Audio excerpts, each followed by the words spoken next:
আমাদের মাননীয় মুখ্যমন্ত্রী খুব সুন্দর একটি জগন্নাথ মন্দির করেছেন, কিন্তু হাত জোড় করে বলে যাই দীঘা যাবেন কিন্তু দীঘার সঙ্গে পুরীকে গুলিয়ে দেবেন না। কারণ দীঘাটা হচ্ছে মন্দির আর পুরীটা হচ্ছে ধাম।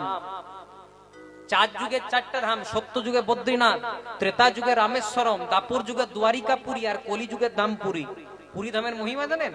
একসঙ্গে 7-8টা পাত্রে রান্না হয়, যেটা নিচে থাকে তাতে আঁচ বেশি লাগে, তাতে আগে রান্না হওয়া দরকার। কিন্তু জগন্নাথের অপার মহিমায় যেটা সবচেয়ে উপরে থাকে তাতে আগে রান্না হয়। এই কিছুদিন আগে দেখবেন সোশ্যাল মিডিয়াতে প্রকাশ হয়েছিল এক বাবা আর এক ছেলে, ছেলেটার অনেক রোগ হয়েছে, একটা দুরারোগ্য ব্যাধি। তারপর নিয়ে গেছে কোথায় হসপিটালে, ডাক্তার মৃত বলে ঘোষণা করে দিয়েছে।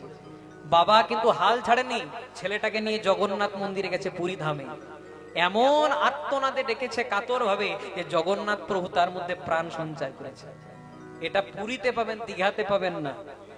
দীঘা যাবেন, মাছ ভাজা খাবেন, ঢেউ নেবেন, খুব ভালো ব্যাপার, কিন্তু পুরীর সঙ্গে গুলিয়ে দেবেন না।